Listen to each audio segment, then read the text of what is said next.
Salut tout le monde, je m'appelle Aldo, je suis votre RMGT de chimie pour l'année 24-25 et on va faire cette petite vidéo extra sur l'atomistique ensemble. On va commencer par parler des nombres quantiques, une notion qui n'est pas évidente au premier abord, mais on va voir que si on comprend bien comment tout ça s'organise, ça devient bien plus facile dans les exercices. Alors, on a 4 nombres quantiques en tout, notamment 3 donc qui vont être extrinsèques, c'est-à-dire qui vont caractériser l'orbital atomique, et un qui va être intrinsèque, qui va directement caractériser l'électron. En fait, ces 4 nombres quantiques vont permettre de caractériser la position de l'électron. Pourquoi? Parce que l'orbital atomique, c'est le lieu dans lequel réside un électron. Je vous rappelle qu'une orbitale, c'est une région de l'espace dans laquelle on a 95% de chances de trouver un électron. Donc ces 4 nombres quantiques, N, L, M et S, caractérisent un électron, mais il y en a un qui est intrinsèque à l'électron. Premier nombre quantique, c'est N. Le nombre quantique primaire, il définit la couche, mais aussi le volume et l'énergie de l'orbital atomique. Donc ça, c'est des notions qui sont à apprendre. On peut très bien vous demander si le nombre n définit par exemple la sous-couche, auquel cas ça serait faux.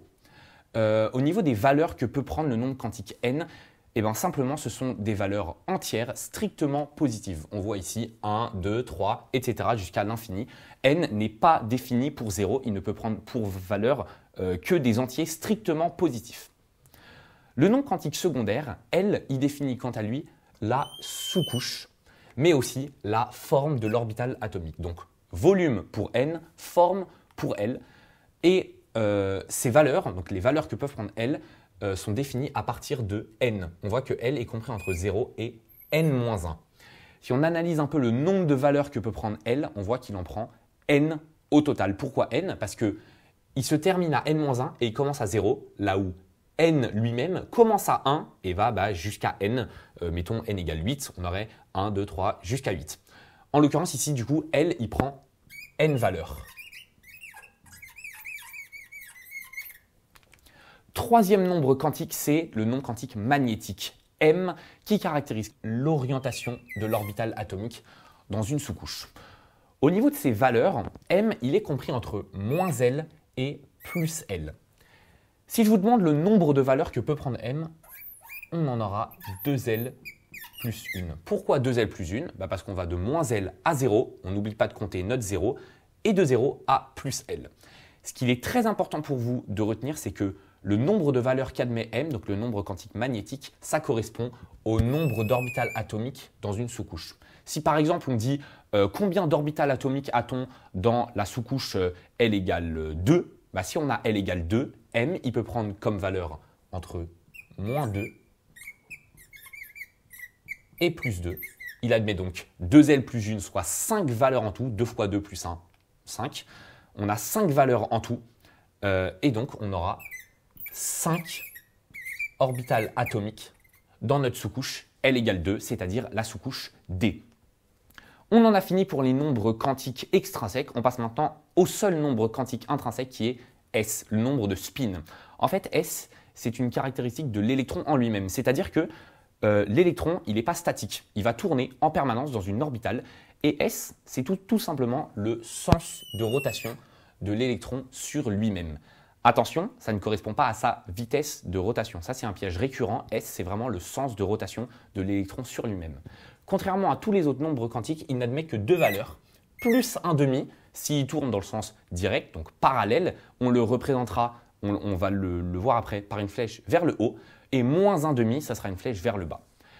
Petite analogie pour comprendre encore plus en profondeur comment on représente tous ces nombres quantiques. Imaginez un immeuble. Le premier étage, c'est la couche n égale 1. Donc chaque étage, c'est une couche. En gros, chaque étage est défini par le nombre quantique n. Maintenant, vous vous arrêtez à un étage, par exemple n égale 3. Et à cet étage, vous allez voir toutes les portes sur le palier. Chaque porte, c'est une sous-couche. C'est donc le nombre quantique L. Vous passez une porte, par exemple L égale 2, et vous allez entrer dans un appartement dans lequel vous allez avoir plusieurs pièces. Chaque pièce, c'est une orbitale atomique. Et le nombre d'orbitales atomiques, on a dit que c'était défini par M, le nombre quantique magnétique. Une fois que vous êtes entré dans une pièce, vous avez des électrons. Et les électrons, concrètement, bon, ils vont être indirectement définis par S, même si c'est une caractéristique intrinsèque. S va dire dans quel sens tournent les électrons. Par exemple, on pourrait dire que dans une pièce, plus 1,5 ça va être les femmes et moins 1,5 les hommes. En gros, vous avez deux caractéristiques pour vos électrons qui sont les habitants de la pièce. Voilà, j'espère que vous avez mieux compris toute cette histoire de nombres quantiques et on va voir comment appliquer tout ça après. Bonjour à tous, moi c'est Aurélien, RMEB Chimie de cette année, et je vais vous montrer un peu comment on peut remplir nos cases atomiques avec l'atomistique. Tout d'abord, ce qui est important de retenir, c'est trois règles principales qui déterminent la configuration électronique de chaque atome. C'est la règle de Pauli, la règle de Hund et la règle de Kleshowski. Commençons par la règle de Pauli. Elle stipule que chaque électron possède un état quantique qui lui est propre. Qu'est-ce que ça signifie? Ça veut simplement dire qu'un électron, qui est défini par des propriétés extrinsèques qui dépendent de l'orbital atomique, donc N, L et M comme l'a dit Aldo, et la propriété intrinsèque qui est le spin S, possédera toujours au moins une caractéristique différente au sein des orbitales atomiques. Imaginons qu'on a deux électrons au sein de la même orbitale, on aura systématiquement des spins opposés pour que chaque électron se différencie. Pour ça, c'était la règle de Pauli. La règle de Hund, elle stipule qu'on est obligé de remplir un maximum d'orbitales atomiques en commençant toujours par un spin positif, un spin parallèle. Qu'est-ce que ça signifie? Ça signifie simplement que, imaginons qu'on a 5 électrons à remplir dans nos cases quantiques. Ici, on a 6 places. Le premier réflexe à faire, c'est de remplir une des 3 cases avec un spin positif, qu'on va caractériser par une flèche vers le haut. Ensuite, nous n'avons pas le droit de faire cette flèche-là directement. C'est interdit. La règle de Hund nous dit que, à la place de faire cette flèche-là au tout début, on va commencer à remplir un maximum d'orbitales atomiques de même énergie. Donc ici, nous avons placé 3 électrons, et c'est toujours comme ça qu'on devra le faire. Et ensuite, il nous suffit de placer les électrons de spin opposés, dits antiparallèles, qu'on modélisera avec une flèche vers le bas, de façon à obtenir cette configuration électronique modélisée en case quantique. Et enfin, on a la règle de Kleshowski, qui nous permet de connaître l'ordre de remplissage des différentes sous-couches. Alors, ici, il y a une règle très simple. C'est une règle qui permet de remplir par n plus L croissant, donc c'est ces deux nombres. C'est-à-dire que quand n est égal à 1 et que L est égal à 0, c'est plus petit que quand n est égal à 2 et L est égal à 0, par exemple. Et dans le cas échéant, où n plus L correspond au même nombre, imaginons qu'on a n égale 3 et L égale 2. Donc ici, c'est le cas d'une sous-couche 3P. Bien, si on veut passer à la sous-couche 4S, on remarque qu'on aura 4 pour N et 1 pour S. Sauf que qu'est-ce qu'on remarque, c'est que ces deux résultats sont égaux tous les deux à 5. Donc, cas particulier de la règle de Kleshowski où n plus L est égal à n plus L, on va simplement regarder le nombre n croissant. Donc dans ce cas de figure, on va simplement regarder ce que le 3 passe bien au 4 et on va appliquer de la 3P à la 4S. C'est dans cet ordre-là. Globalement, toute cette règle, la règle de Kleshowski, on peut la résumer sur un schéma qui est juste ici. Ici, en fait, il suffit juste de nous donner des petites flèches qui partent de droite vers la gauche pour définir l'ordre de remplissage. Et qu'est-ce qu'on remarque? On remarque immédiatement que l'ordre de remplissage, ce n'est pas simplement en S2, 2S2, 2P, etc. En fait, il y a des chevauchements qu'on remarque juste ici. La 3P, elle est remplie juste après, on remplit la 4S. Et ensuite, au lieu de remplir la 4P ou je ne sais guère, on retourne vers la 3D. Et ainsi de suite. Et c'est ainsi qu'on observe des petits chevauchements au fur et à mesure du remplissage. Ça, c'était la règle de Kleshowski, donc je vous rappelle, n plus L croissant, et dans le cas échéant, juste n croissant. Observons maintenant le chlore, qui possède 17 électrons. On va le remplir ensemble. Donc on regarde le schéma, avec tout d'abord un S, qui peut accueillir 2 électrons, puis 2S, qui peut lui aussi accueillir 2 électrons. Ensuite, c'est 2P, 6 électrons, et qu'est-ce qu'on remarque ici? C'est qu'on a déjà 10. Donc on s'attaque à la 3S, 2 électrons, et enfin, il nous reste 5 électrons, donc qu'est-ce qu'on va faire? On va regarder la dernière couche qui nous concerne. Ici, c'est la couche 3P. Et on va la remplir au maximum jusqu'à ne plus avoir d'électrons dans notre poche. Ça nous donnera 3P5. Petite valeur supplémentaire que je vous donne ici gratuitement. On remarque que le chlore a ici 7 électrons de valence. Et voilà. Bref, tout ce qu'on a vu jusqu'à maintenant, c'est super, mais on va voir qu'on a quand même quelques petites exceptions.